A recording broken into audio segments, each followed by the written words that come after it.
శుభోదయం. క్రీస్తునందు ప్రియమైన దేవుని బిడ్డలారా, మన రక్షకుడైన యేసుక్రీస్తు వారి యొక్క పరిశుద్ధ నామములో మీ అందరికీ ఉదయకాల శుభాలు తెలియజేస్తున్నాను.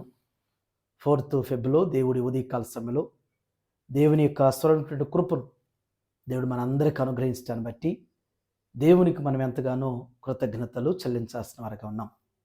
ఈ దినం మనం తేల్చిన దిన ఆహారంలో దేవుని యొక్క వాక్యాన్ని మన జ్ఞాపకం చేసుకుందాం. మొదటి దినవృత్తాంతాల గ్రంథం 22వ అధ్యాయము 16వ వచనాన్ని చదువుకుందాం. లెక్కింపలేనంత బంగారమును, వెండియు, ఇత్తడియు, ఇనుమును నీకు ఉన్నవి, కాబట్టి నీవు పని పూనుకొనుము, యెహోవా నీకు తోడుగా ఉండునుగాక. దేవుని బిడ్డలారా, ఈ వచనంలో రెండో భాగాన్ని మనం గమనించినట్లయితే ఆ రెండో భాగంలో రెండు శ్రేష్టమైనటువంటి తలంపుల ద్వారా పరిశుద్ధాత్ముడు ఈ ఉదయం మనతో మాట్లాడుతూ ఉన్నారు. మొదటి తలంపు ఏంటంటే, అక్కడ ఉన్నటువంటి రెండవ తలంపులో రెండవ భాగంలో మొదటి తలంపు, కాబట్టి నీవు పని పూనుకొనుము అనేటువంటి మాట జ్ఞాపకం చేయబడుతుంది. నీవు పని పూనుకొనుము. చాలామందికి ఇప్పటికి కూడా మన జీవితంలో మనకు ఒక సందిగ్ధం ఏంటంటే, ఏ పని చేయాలో, ఎప్పుడు చేయాలో, ఎలా చేయాలనేటువంటి క్లారిటీ అనేటువంటిది ఉండకుండానే ఉండిపోయే పరిస్థితి ఉంది. అసలు పని చేయాలి అనేటువంటి ఆశ మనిషికి ఉండాలి.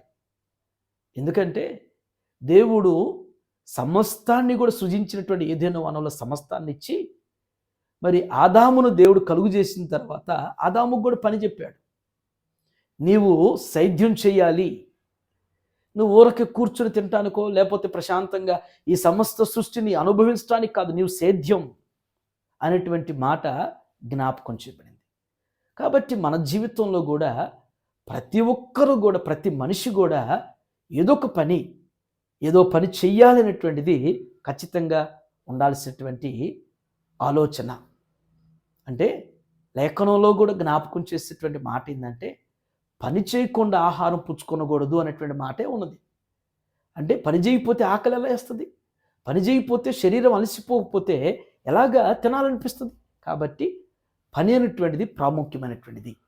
నువ్వు ఏది చేయాలనేటువంటిది మొదట నువ్వు పూనుకో. ఏదో చెయ్యాలి, ఏదో సాధించాలి, ఏదో లక్ష్యం ఉండాలి, ఏదో ఒక జీవితంలో ఒక గోల్ అనేటువంటిది, జీవితంలో ఒక ఎయిమ్ అనేటువంటి లక్ష్యం అనేటువంటిది ఖచ్చితంగా ప్రతి మనిషికి ఉండాలి. అది నువ్వు పూనుకోవాలి.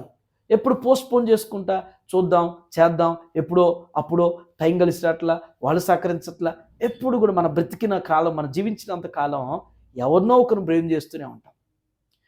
వాళ్ళ వల్ల, వీళ్ళ వల్ల అని చెప్తుంటాం. ఒక్కడవే జీవితంలో ఎప్పుడైనా నీ వంతు నువ్వు చేయటానికి నువ్వు పూనుకుంటే ఖచ్చితంగా దేవుడు కార్యం చేస్తాడు. రెండవ తలం పక్కనటువంటి మాట ఏంటంటే, యెహోవా నీకు తోడుగా ఉండునుగాక అంటున్నాడు. నువ్వు పని పూనుకుంటే, నువ్వు ఒక్కడవే కదా, నేను ఒక్కదాన్నే కదా, నేను ఎలా చేయగలుగుతాను, నాకే సపోర్ట్ లేదనుకోవద్దు. నువ్వు పూనుకుంటే, నువ్వు అనుకుంటే, నువ్వు తలంచగలిగితే, నువ్వు పూనుకున్నప్పుడు యెహోవా నీకు తోడుగా ఉండబోతున్నాడు. యెహోవా నీకు తోడుగా ఉంటాడు. గొప్ప మాట దేవుని బిడ్డ. దేవుని బిడ్డలారా గమనించండి. మనకి ఒక నిధి దొరికింది అనుకోండి. ఆ నిధిలో విలువైనటువంటి వస్తువు ఉంది. ఆ నిధిని నువ్వు కనుగొన్నప్పుడు, ఆ నిధిని నువ్వు తవ్వినప్పుడు, ఆ నిధిలో దొరికేటువంటి విలువైన దాంతో నువ్వు చక్కగా అలంకరించుకోబడతావు, చక్కగా వస్తువులు చేయించుకోగలుగుతావు, చక్కగా నువ్వు అన్ని విధాలుగా ఆర్థికమైనటువంటి ఐశ్వర్యమైనటువంటిది నీకు కలుగుతుంది. మన నిధి మన దేవుడే. ఆ దేవుణ్ణి నీకు తోడుగా ఉన్నప్పుడు, కొందరు దేవుడు తోడుగా ఉన్నాడని చెప్పినా కానీ ఎవరు అంటే మాట్లాడిన వారుగా, అడగని వారుగా, కోరుకోని వారుగా, ఎలాంటి విధి లేనటువంటి వారుగా ఉంటూ ఉంటారు. కానీ నీకు తోడైనటువంటి దేవుణ్ణి నీకు తెలియని విషయాలు అడగాలి. నీకు తోడైనటువంటి దేవుణ్ణి పూర్తిగా ఆయన మీద ఆధారపడాలి. నీకు తోడైనటువంటి దేవునితో నీతో ఆయన నడుస్తున్నప్పుడు నిన్ను నడిపించమని కోరుకోవాలి. ప్రతి ఏది కలిగినా, ఎలాంటి సందిగ్ధం కలిగినా కానీ, ఎలాంటి సంశయం కలిగినా కానీ, ప్రతి సందేహానికి నివృత్తి అయినటువంటిది నీకు తోడైనటువంటి దేవునిలో ఉన్నది. ఆ దేవుని నువ్వు అడగగలిగితే, ఆ దేవునితో నువ్వు ముచ్చటించగలిగితే, ఆ దేవుడు నడిపింపు నువ్వు కోరుకుంటే నువ్వు చేరవలసిన గమ్యాన్ని నీకు చక్కటి ఆలోచన చెప్తూ, నిన్ను ధైర్యపరుస్తూ, నిన్ను కాపాడుకుంటూ, నిన్ను భద్రపరుస్తూ, నిన్ను ప్రయోజకురాలుగా ఆయన చేయగలుగుతాడు. అలా కాకుండా నేను ఇలాగే ఉంటాను, నేను ఇలాగే చేస్తాను, నేను ఇంతే అని అనుకుంటే నువ్వు అలాగే ఉండిపోతావు. కాబట్టి ఈ ఉదయకాల సమయంలో ఇప్పటికైనా నువ్వు పని పూనుకో. నీకు దేవుడు తోడై ఉన్నాడు. దేవుడు నడిపిస్తాడు. దేవుడు నిన్ను బలపరుస్తాడు. దేవుడు నిన్ను విస్తరింపజేయటానికే దేవుడు ఈ సంవత్సరం ఈ ఆరోగ్యం, ఈ ఆయుష్ అనేటువంటిది దేవుడు నీకు ఇచ్చాడు. ఈ సత్యాన్ని గుర్తెరుగుతూ ఆయన వైపు చూస్తూ, ఆయన మీద ఆధారపడుతూ ముందుకు సాగుటకు పరిశుద్ధాత్మ నిన్ను ప్రత్యేకంగా బలపరచునుగాక. ప్రార్థన చేసుకుందాం. ప్రేమ నమ్మకమైన మా ప్రియ పరలోకపు తండ్రి, మీ పరిశుద్ధ పాదాల వందనాలు. ఈ ఉదయం నాయన శ్రేష్టమైనటువంటి తలంపుల ద్వారా మాతో మాట్లాడినందుకు వందనాలు ప్రభువా. ఇంకా నా తండ్రి పని పూనుకోనటువంటి వారుగా, పని చేయాలన్నటువంటి ఆసక్తి లేని వారుగా, పని అనేటువంటిది ఫలితం అనేటువంటిది అయ్యా గ్రహింపు లేనటువంటి వారుగా అయ్యా మరి ఉంటున్నటువంటి వారితో మరొకసారి హెచ్చరిక చేసినందుకు వందనాలు తండ్రి.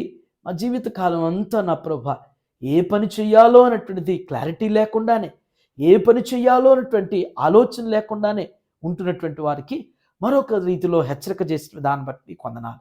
మీరు మాకు తోడై ఉంటున్నందుకు వందనాలు ప్రభువా. గడిచిన కాలం అంతా ఎలాగ తోడుగా ఉన్నారో ఈ సంవత్సరం కూడా మీరు తోడుగా ఉండబోతున్నందుకు వందనాలు చెల్లిస్తున్నాం.